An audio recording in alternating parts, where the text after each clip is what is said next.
We are live from LEDucation in New York at the beautiful Hilton Hotel in the Art Deco city of New York. In Manhattan, Greg Ehrich, we're back, and we're pleased to be joined by the hosts of the Lighting Controls podcast. That's right, Ron Kuszmar, Webster, Marsh are here with us today, lightingcontrolspodcast.com. I hope I got the website right. And this is presented by the DLFNY. Do you remember that acronym, Greg, from our Design Lighter Forum, New York. Woo! Yeah. You got it, that's right. But before we get into our conversation, we got to remember the good folks, the easy folks. That's right. Keep it easy, Greg. KeystoneTech.com. That's KeystoneTech.com. We got the control geeks here, so we have to talk about Smart Loop. That's their LLLC. Is that what I said right? Luminaire level lighting control. There we go. And I love it. And I've done it on multiple products because spaces and rooms and facilities change. And, you know, that means you want to change the zoning of lighting. You can easily do it when you have that LLLC. You had one more L than you needed. Sorry. The number is L's in this. Keep it easy. Keep it easy. Go to KeystoneTech.com. That's KeystoneTech.com. That's Light Made Easy, the big easy, Keystone. Guys, you've had a heck of a run in the last 6 to 8 year. Yeah. A year over year now. Yeah, Wow. We're over 50 episodes strong now. I mean, and we keep getting more people who want to come onto the show and say, you know, what they have to say, or, you know, we keep getting people saying, hey, you should talk about this, you should talk about that.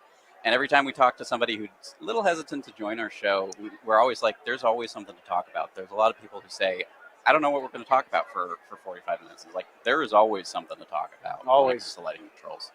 It's not hard at all, right? I mean, people are nervous. They're, oh, wait, I don't know. What are we going to do? It's just a conversation, right? It's very much, we don't plan ahead anything that we're going to talk about on the show. It's very much just a conversation that we have with our guests, and we just let it flow and we let it roll. And some guests, you just barely say hello, and they're off and running, right? You don't even have to do anything.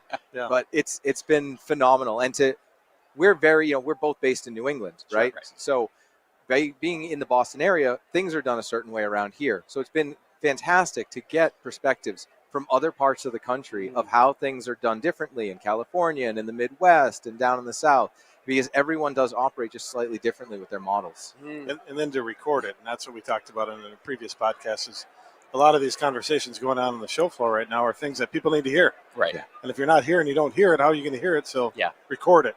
Thanks, Right, guys. right, Yeah. exactly. And so, you know, that's the other thing that we really want to do is bring education to the masses as it pertains to lighting controls.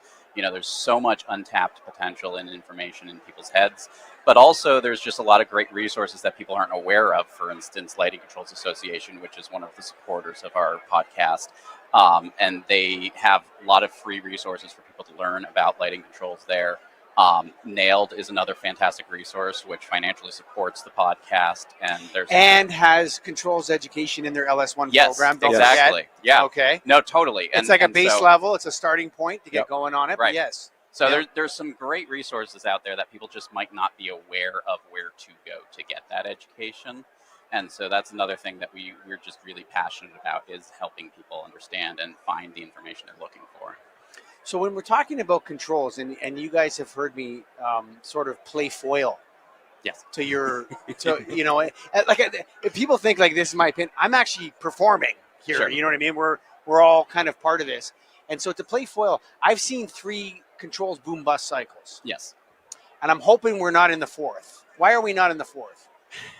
I mean, I don't know if we aren't in the 4th. I think, you know, it depends on how you're defining the boom bust periods. But I think one of the things that we're seeing is a strong growth in the dolly awareness. Mm-hmm. And there's going to be a decline in 0 to 10 implementation as a result of that. And so that may be a bust if there are a lot of manufacturers that still are clinging to 0 to 10. I think that we may see it more as a speed bump or a recession rather than a complete bust.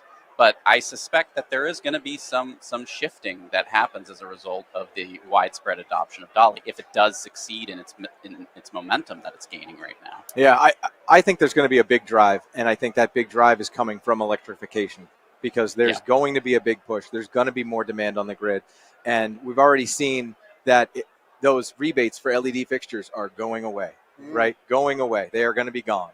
So the next big push is going to be controls. That's where the next set of rebates is going to be. So controls are going to get pushed. And it'll be interesting to see how this carrot and stick game goes, right? The utilities are going to dangle that carrot out there, but if people wait too long with electrification and demand on the grid, there's going to be a stick, and someone's going to come whacking and force you to do things. So controls are coming, whether people like it or not. It's going to be interesting to see how we get there, what ultimately takes the path, and then how the integration between lighting, building, and everything else comes together.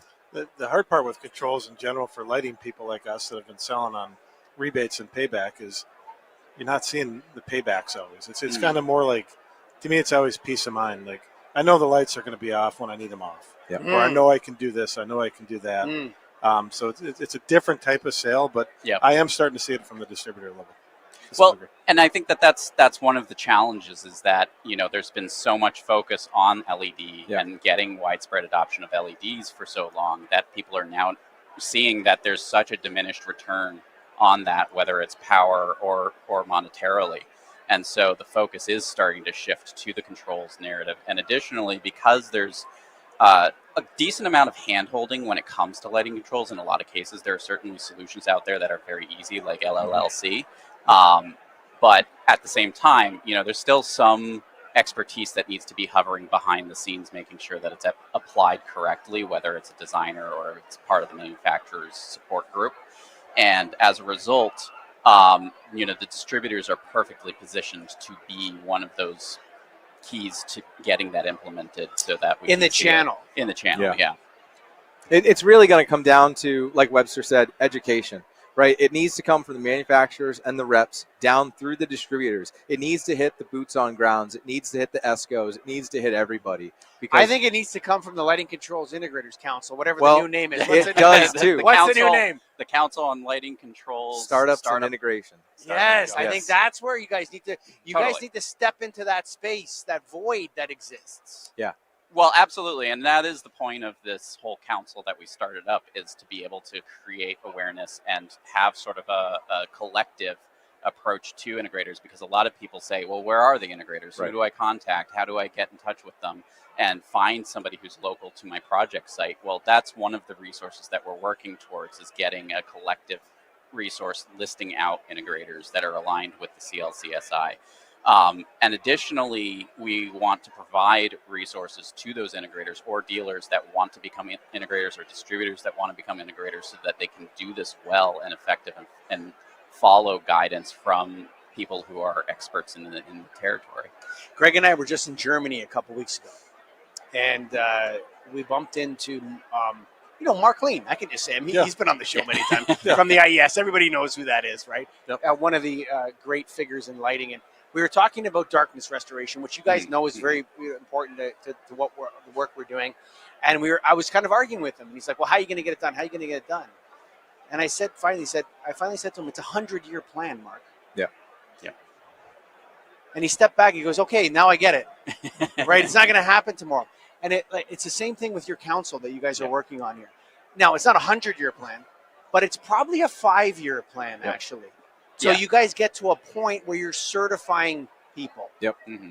Where you have like a path to certification, an industry certification, which is recognized and valuable by the industry. Is that what your council is trying to put together? Is it a 5-year plan? Is it a 2-year plan? What is it? That's a great question. I'd say it probably is closer to a 5-year plan. The idea of a certification is such a big scope right now, right? Because we look at this from so many different angles. You've got integrators like myself who are independent. You have integrators at the manufacturer level, integrators at the rep. So there's so many different avenues. So to try and basically have a basic understanding of what an integrator is and a basic certification, I think, that applies to everybody is what we're focusing on. And it's going to take some time to really develop that and design it and put it out to market.